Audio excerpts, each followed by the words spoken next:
ബഹുമാനായിട്ടുള്ള യോഗാധ്യക്ഷൻ,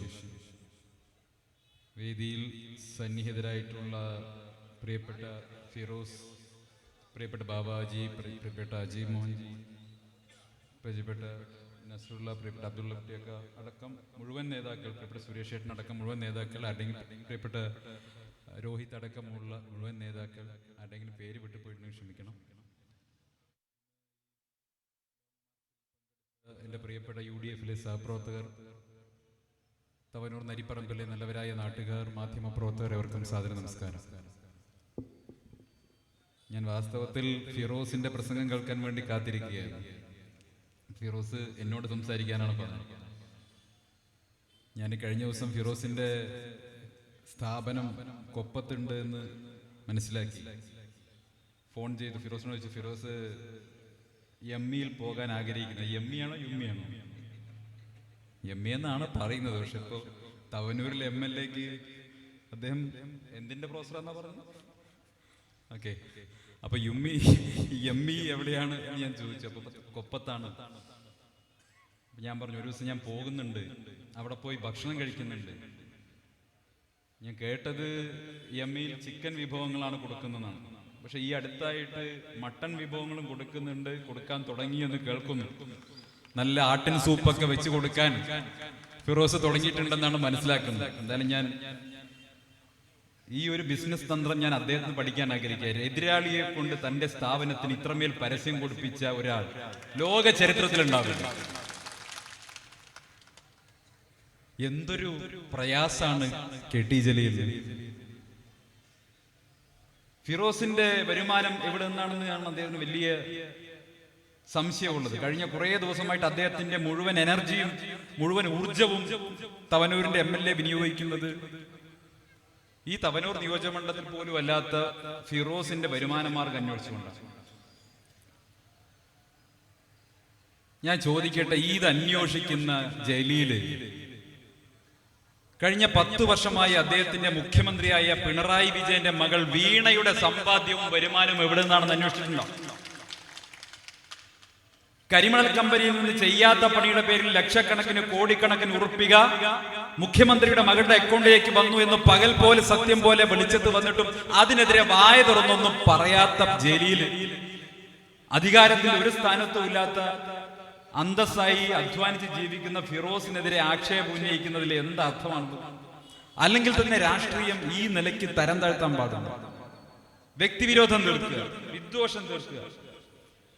തവനൂരിന്റെ വികസനത്തെ കുറിച്ചോ തവനൂരിൽ സംഭവിക്കുന്ന ജനങ്ങളുടെ പ്രയാസങ്ങളെ കുറിച്ചോ ഒന്നും പറയാനില്ലാത്തപ്പോ മനുഷ്യരെ വ്യക്തിപരമായിട്ട് ആക്ഷേപിക്കുക, അധിക്ഷേപിക്കുക. ഞാൻ ഇന്ന് ഇങ്ങോട്ട് കടന്നു വരുന്ന സമയത്ത് സഹപ്രവർത്തകർ എനിക്ക് കാണിച്ചു തന്നത് ഫേസ്ബുക്കിൽ ഇന്ന് എനിക്കെതിരെ പോസ്റ്റ് ഇടുന്നു.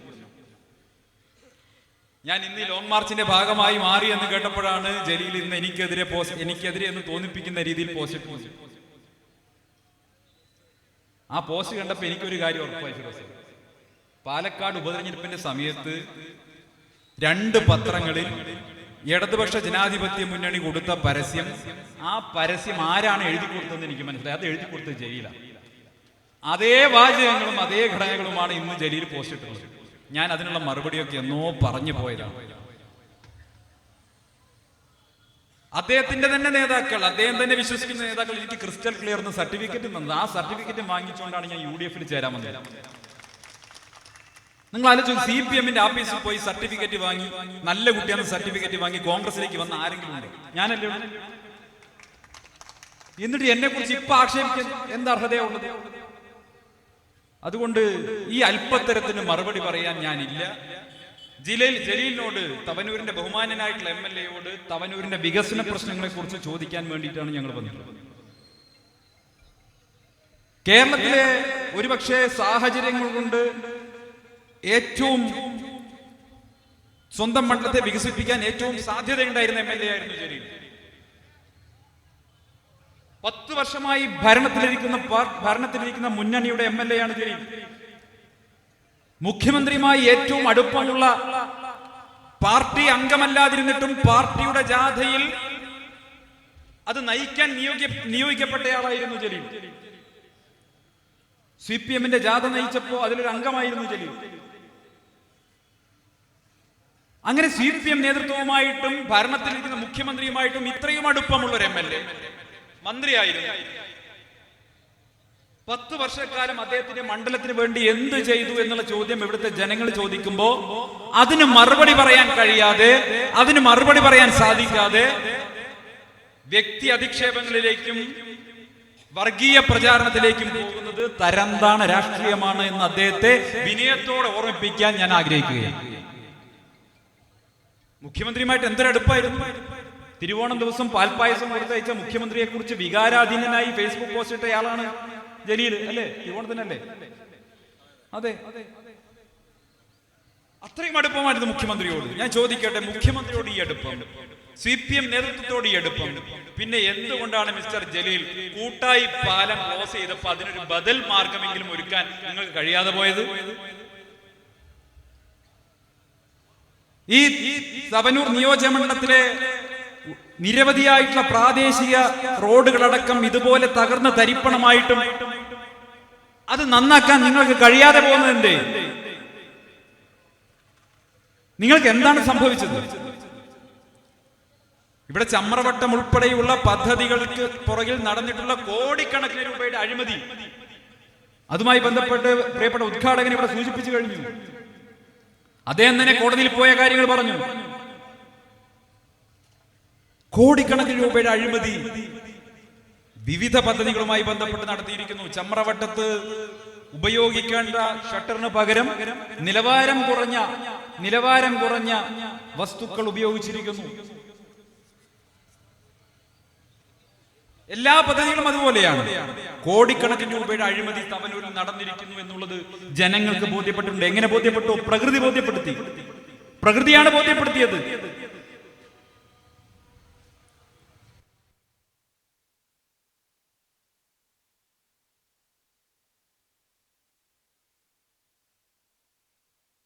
പ്രിയപ്പെട്ടവരെ, തവനൂർ നിയോജകമണ്ഡലത്തിൽ കഴിഞ്ഞ 10 വർഷക്കാലം നടത്തിയിട്ടുള്ള പ്രവർത്തനങ്ങളുടെ പേരിൽ കോടിക്കണക്കിന് രൂപയുടെ തട്ടിപ്പും വെട്ടിപ്പും നടന്നിട്ടുണ്ട് എന്നുള്ളത് പ്രകൃതി തന്നെ ബോധ്യപ്പെടുത്തിയിട്ടുള്ള കാര്യമാണ്. ചോർച്ചകളിലൂടെ, തകർച്ചകളിലൂടെ ഇതെല്ലാം ജനങ്ങൾക്ക് ബോധ്യപ്പെടുന്നു. ഇതിനൊന്നും കൃത്യമായ ഒരു മറുപടി പറയാൻ തവനൂരിലെ MLAക്ക്, തവനൂരിന്റെ ജനപ്രതിനിധിക്ക് സാധിക്കുന്നില്ല. കഴിഞ്ഞ നിയമസഭാ തെരഞ്ഞെടുപ്പിന് ശേഷം തന്നെ അദ്ദേഹം തവനൂരിൽ നിന്നൊരു പൊളിറ്റിക്കൽ റിട്ടയർമെന്റ് എടുത്തതാണ്. കഴിഞ്ഞ തവണ കഷ്ടിച്ച് രക്ഷപ്പെട്ടതാണ്. ആ രക്ഷപ്പെടലിന്റെ ആശ്വാസത്തിൽ അദ്ദേഹം ഇനി തവനൂരിൽ മത്സരിക്കാനില്ല എന്ന് സ്വയം ബോധ്യപ്പെട്ടതിന്റെ അടിസ്ഥാനത്തിൽ ഇനി മത്സരിച്ചാൽ പരാജയപ്പെടുമെന്ന് ഉറപ്പിച്ചതിന്റെ പേരിൽ അദ്ദേഹം ഇവിടുന്ന് മാറിയെന്നതാണ്. കുറെ കാലം SK പൊറ്റക്കാടിനെ പോലെ യാത്രയായിരുന്നു, യാത്രാനുഭവങ്ങൾ പറയലായിരുന്നു. തവനൂരിന്റെ ജനങ്ങളുടെ സങ്കീർണമായ ജീവിത പ്രയാസങ്ങളിൽ, പ്രശ്നങ്ങളിൽ, പ്രതിസന്ധികളിൽ എവിടെയും തന്നെ ജലീലിന്റെ സാന്നിധ്യം ഇവിടുത്തെ ജനങ്ങൾ കണ്ടിട്ടില്ല.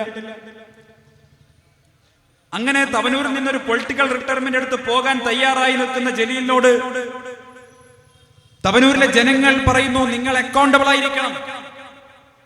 നിങ്ങൾ ചെയ്ത പ്രവർത്തനങ്ങൾ, നിങ്ങൾ ചെയ്ത കാര്യങ്ങൾ, അതിൽ നടന്നിട്ടുള്ള ക്രമക്കേടുകൾ, അഴിമതികൾ സംബന്ധിച്ചുള്ള ചോദ്യങ്ങൾക്ക് മറുപടി പറയാൻ നിങ്ങൾക്ക് ബാധ്യതയുണ്ട്. അത് സംബന്ധിച്ച് ചോദ്യങ്ങൾ ഉയരുമ്പോൾ വ്യക്തി അധിക്ഷേപങ്ങൾ നടത്തിയും വർഗീയ പ്രചരണം നടത്തിയും ഉയരുന്ന ആരോപണങ്ങൾ തടഞ്ഞു നിർത്താൻ സാധിക്കും, ആക്ഷേപങ്ങൾ തടഞ്ഞു നിർത്താൻ സാധിക്കും.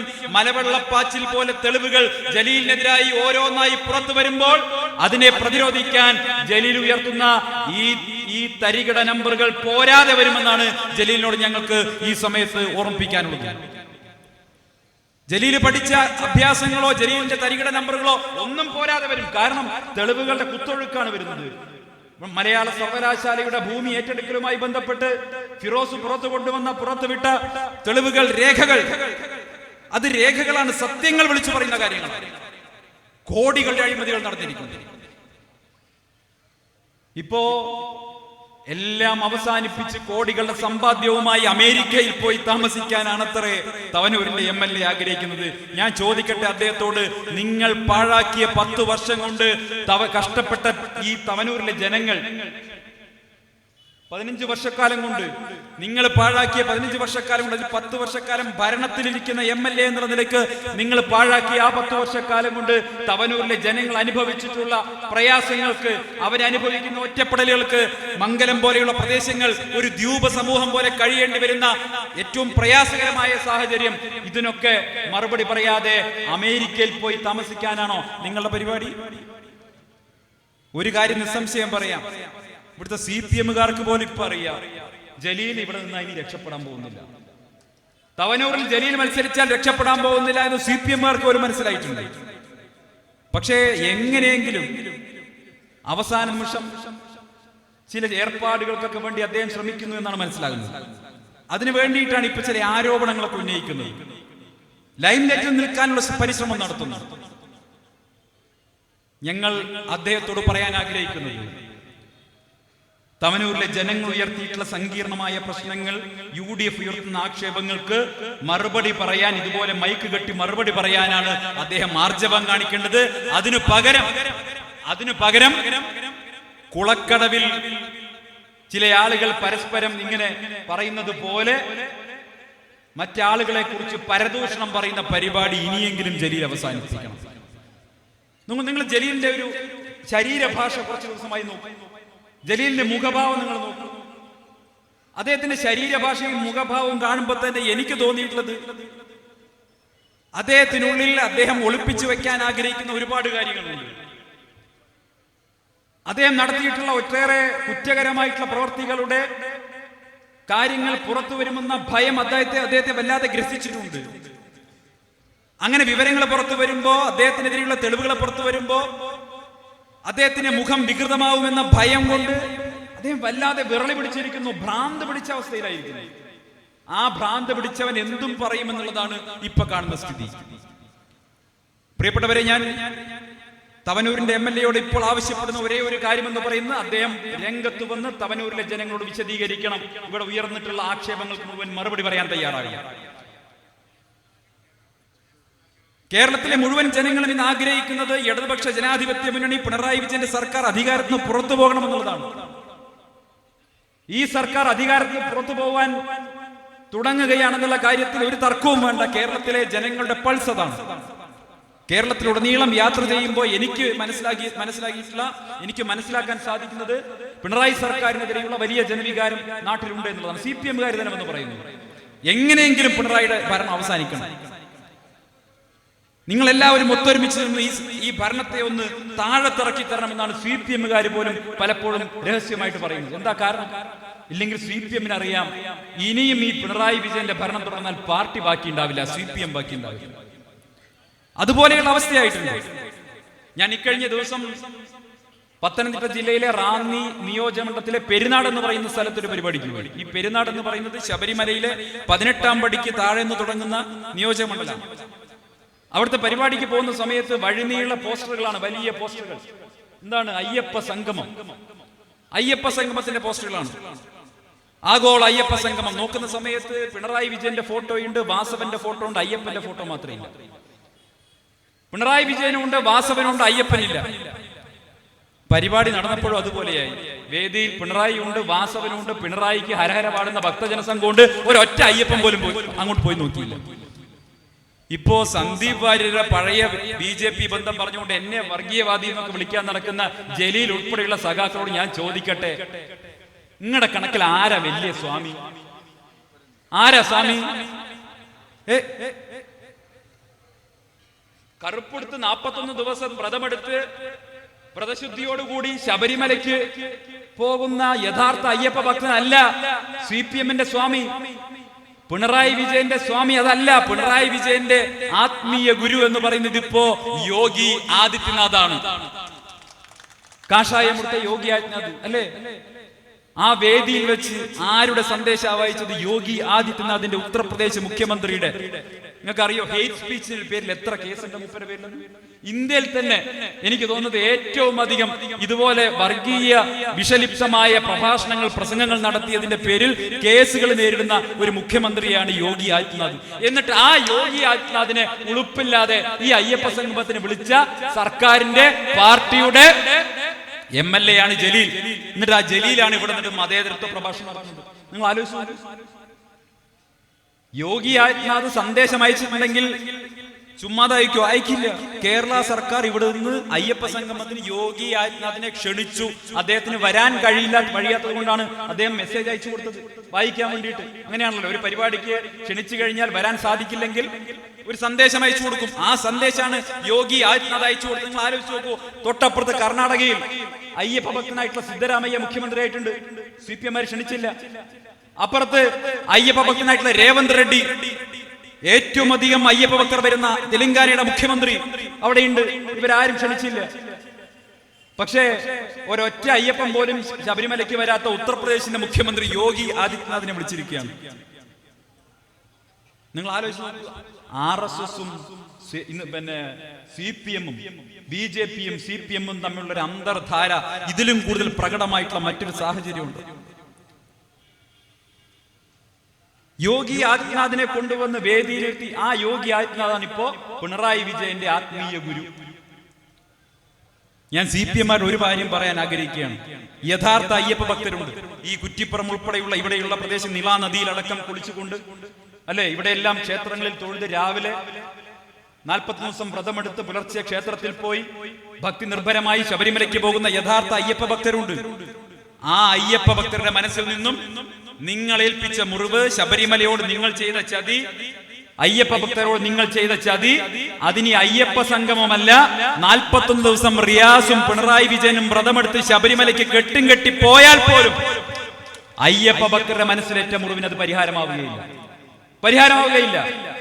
കോൺഗ്രസിന്റെ വേദിയിൽ വെച്ച് എനിക്ക് അഭിമാനത്തോടെ അന്തസ്സോടെ പറയാൻ പറ്റും, ശബരിമലയുടെ ആചാരം സംരക്ഷിക്കാൻ, ശബരിമലയിൽ ആചാരലംഘനം നടക്കരുത്, യുവതീ പ്രവേശനം അരുത് എന്ന് പറഞ്ഞുകൊണ്ട് സുപ്രീം കോടതിയിൽ അഫിഡവിറ്റ് കൊടുത്തത് ക്രൈസ്തവ വിശ്വാസിയായിരുന്ന കേരളത്തിന്റെ മുൻ മുഖ്യമന്ത്രി ഉമ്മൻചാണ്ടി ആയിരുന്നു എന്നുള്ള കാര്യം എനിക്ക് അഭിമാനത്തോടെ പറയാൻ പറ്റും.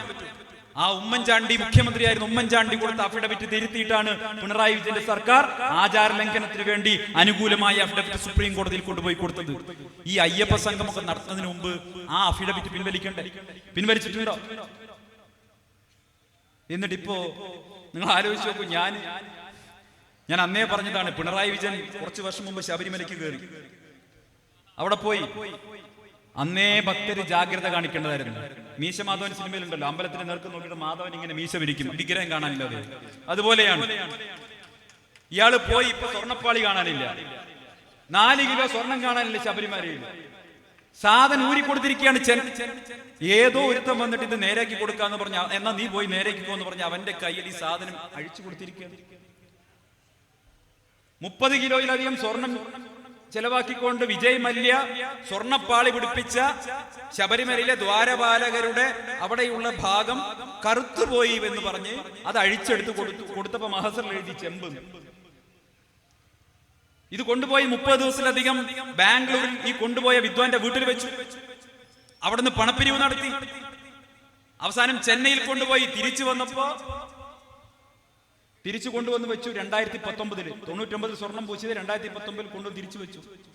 വീണ്ടും 2025 ആയപ്പോ സർക്കാരിന് തോന്നി പ്രഭ മങ്ങി, അതുകൊണ്ട് വീണ്ടും സ്വർണം വീണ്ടും അഴിച്ചെടുത്തു, വീണ്ടും കൊടുത്തു. അപ്പോഴാണ് കോടതി ഇടപെട്ടത്. നോക്കുന്ന സമയത്ത് 4 കിലോയിലധികം സ്വർണത്തിന്റെ കുറവ് സംഭവിച്ചിരുന്നു.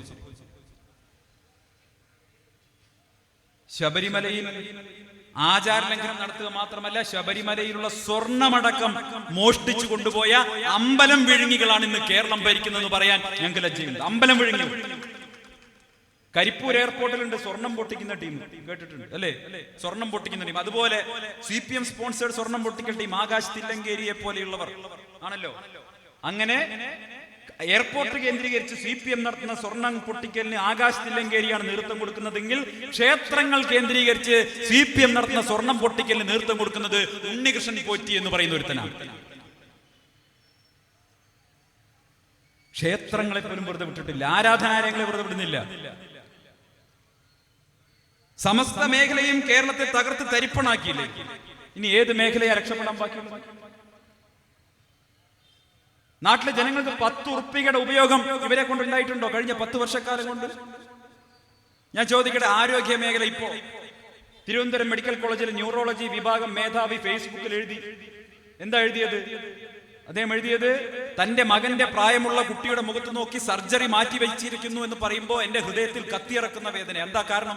സർജറി ചെയ്യാൻ ആവശ്യമായ നൂലില്ല, മരുന്നില്ല. മെഡിക്കൽ കോളേജ് ഇടിഞ്ഞു പൊളിഞ്ഞ് വീഴുകയാണ്, അതിന്റെ ചോട്ടിൽപ്പെട്ട് ആളുകൾ മരിക്കുന്നു. ആരോഗ്യ മേഖല പാടെ തകർന്നിരിക്കുന്നു. നിങ്ങൾക്ക് ഓർമ്മയുണ്ടോ, ഇവിടെ ഉമ്മൻചാണ്ടി മുഖ്യമന്ത്രിയായിരുന്ന കാലത്ത് ഈ തവനൂരിന്റെ മണ്ണിൽ നിന്ന്, നരിപ്പറമ്പിന്റെ മണ്ണിൽ നിന്ന് ഇവിടുത്തെ ഏതെങ്കിലും UDF നേതാവിന്റെ കൈ പിടിച്ചുകൊണ്ട് മലപ്പുറത്ത് മുഖ്യമന്ത്രി ഉമ്മൻചാണ്ടി വന്നിരുന്ന ജനസമ്പർക്ക പരിപാടിയിലേക്ക് പോയ പാവപ്പെട്ടവൻ, ആ പാവപ്പെട്ടവൻ അവന്റെ പരാതിയും പരിഭവവും പ്രശ്നങ്ങളും ഒരു അരപ്പായ കടലാസിൽ എഴുതി കൊണ്ടുപോയപ്പോ അവസാനത്തെ തന്നെ കാണാൻ വരുന്ന അവസാനത്തെയാളെയും കണ്ടതിന് ശേഷം മാത്രം 24 മണിക്കൂർ നേരം ഈ വേദിയിൽ ഇങ്ങനെ നിന്ന് വെറും ഒരു ഇളനീര് വെള്ളം മാത്രം കുടിച്ച് തന്നെ കാണാൻ വരുന്ന അവസാനത്തെ പാവപ്പെട്ടവനെയും കണ്ട് അവൻ പരാതി എഴുതിക്കൊണ്ടുവരുന്ന അരപ്പായ കടലാസിന്റെ പുറകിൽ തന്നെ അതിനുള്ള പരിഹാരവും കണ്ട് തിരിച്ചയച്ചിരുന്ന ഒരു മുഖ്യമന്ത്രി ഉണ്ടായിരുന്നു. ആ മുഖ്യമന്ത്രിയുടെ പേരാണ് ഉമ്മൻചാണ്ടി. പക്ഷെ ഇപ്പോ നിങ്ങൾ ആലോചിച്ച് നോക്കൂ, ഇപ്പൊ ഏതെങ്കിലും പാവപ്പെട്ടവന്, സാധാരണക്കാരന് ഏതെങ്കിലും ഒരു ചികിത്സാനുകൂല്യം കിട്ടുന്നുണ്ടോ? പണ്ട് ഹൃദയ ശസ്ത്രക്രിയ ഉൾപ്പെടെയുള്ള കാര്യങ്ങൾക്ക് ലക്ഷക്കണക്കിന് ഉറുപ്പ്യ ഈ പ്രദേശത്തെ ആളുകൾക്ക് കിട്ടിയിട്ടില്ലേ? ഇന്ന് 10 രൂപയുടെ സഹായം കിട്ടുന്നുണ്ടോ പിണറായി സർക്കാരിന്റെ കയ്യിൽ നിന്ന്? പണ്ട് പദ്ധതി ഉണ്ടായിരുന്നല്ലോ, കാരുണ്യ ബെനവലന്റ് ഫണ്ട് ഉണ്ടായിരുന്നു. ഇന്ന് ആ പദ്ധതി നിർത്തലാക്കി. ഒരു തരത്തിലും സാധാരണക്കാരന്, പാവപ്പെട്ടവന് 10 രൂപ കിട്ടാത്തൊരു സർക്കാർ. ക്ഷേമ പെൻഷൻ 18 മാസം മുടക്കി. സർക്കാർ ജീവനക്കാരുടെ DA കുടിശ്ശിക അത് 19%. ഇവിടുത്തെ കോൺട്രാക്ടർമാർക്ക് കിട്ടാനുള്ള പണം ഒന്നും കിട്ടുന്നില്ല. അതുകൊണ്ട് റോഡുകൾ അടക്കമുള്ള കാര്യങ്ങൾ തകർന്നു കിടക്കുന്നു. അങ്ങനെ സമസ്ത മേഖലകളിലും സമ്പൂർണമായി 10 രൂപയുടെ ഉപയോഗം ജനങ്ങൾക്കില്ലാത്തൊരു സർക്കാർ ഭരിക്കുന്നു. അങ്ങനെ പറഞ്ഞുകൂടാ, ഈ അടുത്ത കാലത്താണ് ഒരു വിഭാഗം ആളുകൾക്ക് മാത്രം പൈസ കൊടുക്കാൻ തുടങ്ങിയത്. ആർക്കാ? ഈ അടുത്ത ദിവസം ഞാൻ ഒരാളെ കണ്ടു, വഴിയരികിൽ നിന്ന് കരയാണ്, 20 രൂപയുടെ നോട്ട് കൊടുത്തു. ഞാൻ ചോദിച്ചു, എന്താ മോനെ കരയുന്നത്?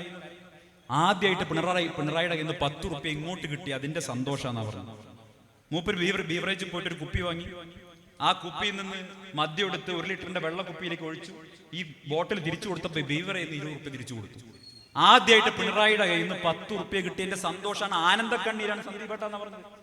അതല്ലാതെ ഈ നാട്ടിലെ കള്ളുകുടിയന്മാർക്കല്ലാതെ, അതും ഈ അവസാന സമയത്ത് കിട്ടിയ 20 റുപ്യ അല്ലാതെ പിണറായി സർക്കാരിന്റെ കയ്യിൽ നിന്ന് 10 നയാ പൈസ സഹായം കിട്ടിയ ഏതെങ്കിലും ഒരു മനുഷ്യനെ കാണിച്ചു തരാൻ പറ്റുമോ?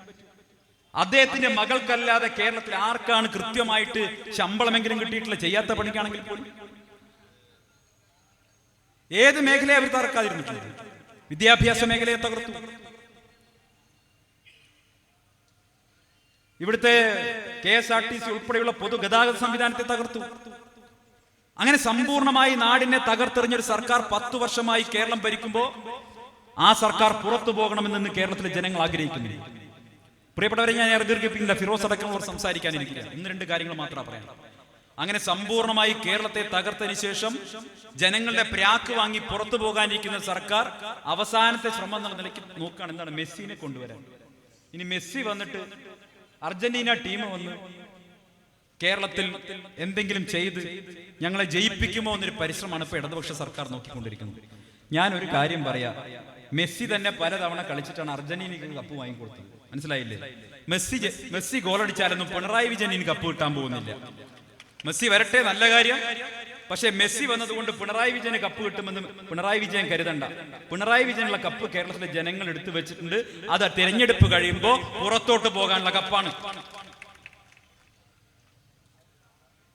കേരളത്തിന്റെ പ്രയോറിറ്റി എന്താണ്? കേരളത്തിലെ ജനങ്ങളുടെ പ്രയോറിറ്റി എന്തായിരിക്കണം? വികസന കാര്യത്തിൽ കേരളത്തിലെ ഗവൺമെന്റ് പാടെ പരാജയപ്പെട്ടു. കേരളത്തിന്റെ സാമ്പത്തിക മിസ്മാനേജ്മെന്റ് അടക്കമുള്ള വിഷയങ്ങൾ,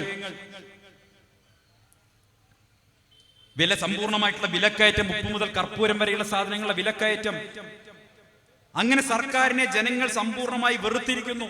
അവിടെയാണ് വർഗീയ വിഭജനം ഉണ്ടാക്കാൻ നോക്കുന്നത്. എങ്ങനെയാ വർഗീയ വിഭജനം ഉണ്ടാക്കുന്നത്? മനുഷ്യനെ മതത്തിന്റെ പേരിൽ വിവിധ സമ്മേളനങ്ങൾ നടത്തുന്നു. ന്യൂനപക്ഷ സമ്മേളനം, അയ്യപ്പ സ്വാമിമാരുടെ സമ്മേളനം, ആ സമ്മേളനം, ഈ സമ്മേളനം.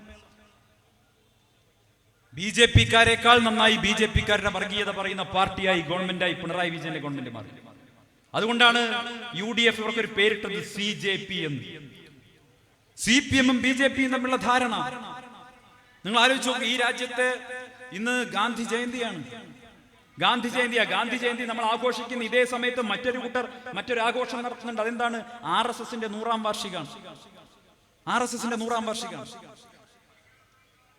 പണ്ട് RSSന്റെ BJPയുടെ സംഘപരിവാറിന്റെ ഭാഗമായിരുന്ന ഒരാളെന്നുള്ള നിലയ്ക്ക് ഈ ദിവസം എനിക്ക് ചില കാര്യങ്ങൾ പറയാനുണ്ട്. ആ കാര്യമെന്ന് പറയുന്നത്, എനിക്കിന്ന് അഭിമാനത്തോടെ ഗാന്ധി ജയന്തി ദിവസം തല ഉയർത്തിപ്പിടിച്ചുകൊണ്ട് പറയാൻ സാധിക്കും, RSSന് പോലും ഇന്ത്യൻ ഭരണഘടനയുടെ ശക്തിക്ക് മുന്നിൽ പരാജയപ്പെടേണ്ടി വന്നിരിക്കുന്നു. RSS സ്ഥാപിച്ച സമയത്ത് എന്തൊക്കെ അവകാശവാദങ്ങളാണോ ലക്ഷ്യങ്ങളാണോ ഉണ്ടായിരുന്നത്, അതിൽ നിന്ന് മുഴുവൻ അവർക്ക് പിൻവലിയേണ്ടി വന്നിരിക്കുന്നു. അവരുടെ എല്ലാ കാര്യങ്ങളും അവർ മുന്നോട്ട് വെച്ചിട്ടുള്ള എല്ലാ പ്രത്യയശാസ്ത്രപരമായിട്ടുള്ള അവരുടെ ലക്ഷ്യങ്ങളിൽ നിന്നും പിന്തിരിഞ്ഞ് ഇന്ത്യൻ ഭരണഘടന മുന്നോട്ട് വയ്ക്കുന്ന അടിസ്ഥാന ആശയത്തിലേക്ക് തിരിഞ്ഞു നടക്കേണ്ട ഗതികളിലേക്ക് RSS എത്തിയിട്ടുണ്ടെങ്കിൽ അത് സൂചിപ്പിക്കുന്നത് RSSന്റെ സൈദ്ധാന്തികമായിട്ടുള്ള പരാജയവും ഇന്ത്യൻ ഭരണഘടനയുടെ വിജയവുമാണ്. ഹിന്ദുത്വ രാഷ്ട്രീയത്തിന് വേണ്ടി, ഹിന്ദു രാഷ്ട്രത്തിന് വേണ്ടി നിലകൊണ്ട ആളുകൾ ഇന്ന് അത്തരം മുദ്രാവാക്യങ്ങൾ ഉയർത്താൻ പോലും ഭയപ്പെടുന്നുണ്ട്. ഇപ്പോ കൂടുതൽ മതേതരമെന്ന് തോന്നിപ്പിക്കുന്ന വിധത്തിൽ സബ്കാ സാത്തും സബ്കാ വികാസും ഒക്കെ പറയേണ്ടി വരുന്നത് എന്തുകൊണ്ടാണ്? ഭാഷാപരമായിട്ടുള്ള ഹിന്ദി, ഹിന്ദു, ഹിന്ദുസ്ഥാൻ എന്ന മുദ്രാവാക്യം ഉയർത്തിയിരുന്ന RSSനും സംഘപരിവാറിനും ഇന്ന് BJPക്കുമെന്ന് തമിഴ്നാട്ടിലെ, ദക്ഷിണേന്ത്യയിലെ പല സംസ്ഥാനങ്ങളിലെ പ്രാദേശിക വികാരത്തിന് മുന്നിൽ, ഭാഷാപരമായിട്ടുള്ള അവരുടെ വികാരത്തിന് മുന്നിൽ പരാജയപ്പെടേണ്ടി വന്നിരിക്കുന്നു. ആ മുദ്രാവാക്യത്തിന് പിന്മാറേണ്ടി വന്നിരിക്കുന്നു.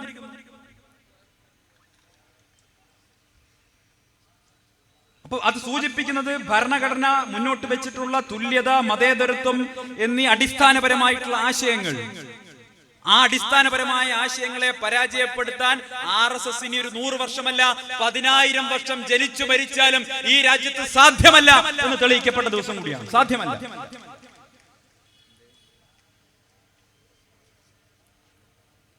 അതുകൊണ്ട് തന്നെ ഗാന്ധി ജയന്തി ദിവസം, വിജയദശമി ദിവസം എനിക്ക് നിങ്ങളോട് പറയാനുള്ളത്, കേരളത്തിലെ ഗവൺമെന്റ്, ഈ ഇടതുപക്ഷ ഗവൺമെന്റ് RSSനെ പിന്തുണയ്ക്കുന്ന, RSSന്റെ നയങ്ങൾ നടപ്പാക്കുന്ന ഗവൺമെന്റായി മാറി. അതാണല്ലോ കണ്ടത്.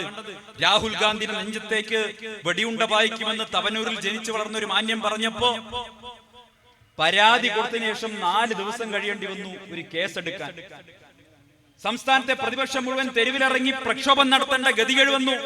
ഇന്ത്യയുടെ പ്രതിപക്ഷ നേതാവിന്റെ നെഞ്ചകത്തേക്ക് വെടിയുണ്ട പായിക്കും, കൊല്ലുമെന്ന് ഒരുത്തം പറഞ്ഞിട്ട് അവനെതിരെ കേസെടുക്കാൻ വൈകിയത് 4 ദിവസമാണ്. വോട്ട് ചോരി എന്ന മുദ്രാവാക്യം ഉയർത്തിക്കൊണ്ട് രാഹുൽ ഗാന്ധി രാജ്യമൊട്ടാകെ നരേന്ദ്രമോദി സർക്കാരിനെതിരെ പ്രതിഷേധം ഉയർത്തിയപ്പോ അതിനെതിരെ ഒരു വാക്ക് പറയാത്ത ഒരേ ഒരു മുഖ്യമന്ത്രി ഭരിക്കുന്ന നാടാണ് കേരളം. തൃശൂരിൽ BJP ജയിച്ചത് വോട്ട് ചോരിയെ തുടർന്നാണ്. പൊന്നാനിയിൽ നിന്നും, ആലത്തൂരിൽ നിന്നും, ചാലക്കുടിയിൽ നിന്നും ശൈത്യ സമയത്ത് സൈബീരിയൻ കൊക്കുകൾ അന്റാർട്ടിക്കയിൽ നിന്ന് പറന്നു വരുന്നത് പോലെ BJP വോട്ടുകൾ ഇങ്ങനെ തൃശ്ശൂരിലേക്ക് പറന്നു വന്നതിന്റെ തെളിവുകൾ പുറത്തു വന്നിട്ടും ഒരു FIR പോലും ഇടാത്തത് പിണറായി വിജയന്റെ പോലീസാണ്. ഒരു വാക്ക് പറയുന്നില്ലല്ലോ.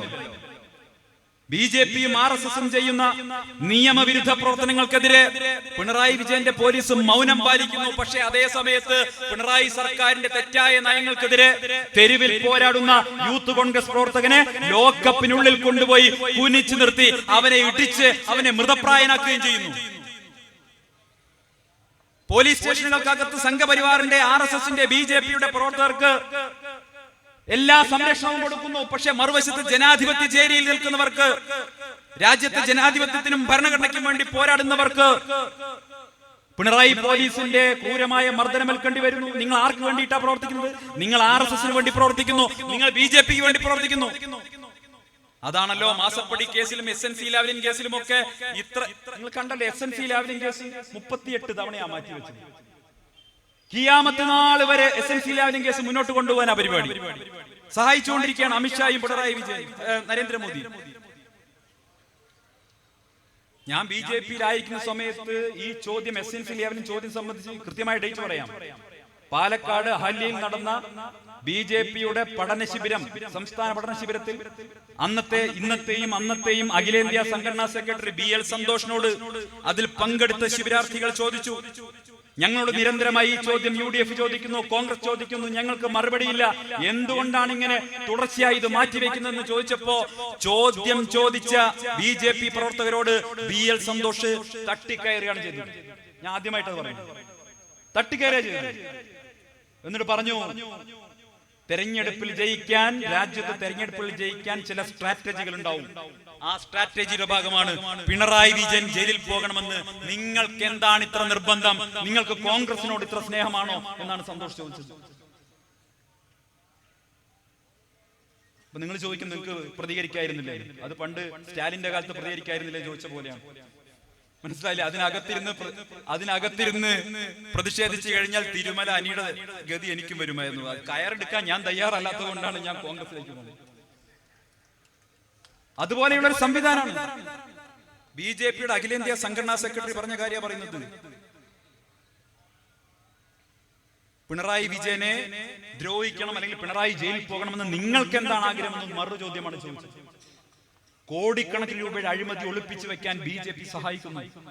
മറുവശത്ത് BJP നേതാക്കന്മാർ നടത്തിയിട്ടുള്ള തട്ടിപ്പുകൾ, വെട്ടിപ്പുകൾ, കൊടകര ഉൾപ്പെടെയുള്ള വിഷയങ്ങൾ, വയനാട് ഉൾപ്പെടെയുള്ള വിഷയങ്ങൾ, അതുപോലെ തന്നെ കാസർഗോഡ് മഞ്ചേശ്വരത്ത് തെരഞ്ഞെടുപ്പ് അട്ടിമറിക്കാൻ നടത്തിയ പരിശ്രമങ്ങൾ, ഇതെല്ലാം ആ കേസുകൾ മുഴുവൻ അട്ടിമറിച്ചു. ഒടുവിൽ തൃശ്ശൂരിൽ വോട്ട് ചോരിയുടെ കേസും ഇപ്പോ പിണറായി വിജയന്റെ പോലീസ് അട്ടിമറിച്ചു കൊടുത്തു. എന്തൊരു സ്നേഹമാണ്, എന്തൊരു സൗഹാർദ്ദമാണ് ഇവർ തമ്മിൽ. ഞാൻ ദീർഘിപ്പിക്കുന്നില്ല. അതുകൊണ്ട് തന്നെ CPM BJP അവിശുദ്ധ ബാന്ധവത്തിനെതിരായി, CPM RSS അവിശുദ്ധ ബാന്ധവത്തിനെതിരായിട്ടുള്ള ഒരു ജനകീയ കൂട്ടുകെട്ട് ഈ സംസ്ഥാനത്ത് ഉയർന്നു വരിക തന്നെ ചെയ്യും. ഒരു തർക്കവും വേണ്ട. ദേശീയ തലത്തിൽ ഇപ്പൊ ഇവര് ബ്രിട്ടാസും റഹീമും ഒക്കെ രാഹുൽ ഗാന്ധി നടത്തുന്ന പരിപാടിയുടെ സൈഡിൽ പോയി നിൽക്കുന്നുണ്ട്. അതെന്താ കാരണം? ഫോട്ടോ വരണമെങ്കിൽ വേറെ നിവൃത്തിയില്ല. അവിടെ പോയി റഹീമ ബ്രിട്ടാസ് എന്ന് പറഞ്ഞാൽ ആരെങ്കിലും അറിയോ? രാഹുൽ ഗാന്ധി പിന്നെ പോയി നിൽക്കണം. പക്ഷെ കേരളത്തിൽ വരുമ്പോ ഇവരെ കാണുന്നില്ലല്ലോ. കേരളത്തിൽ BJPക്കെതിരായ പോരാട്ടത്തിൽ ഇവരെ കാണുന്നില്ലല്ലോ.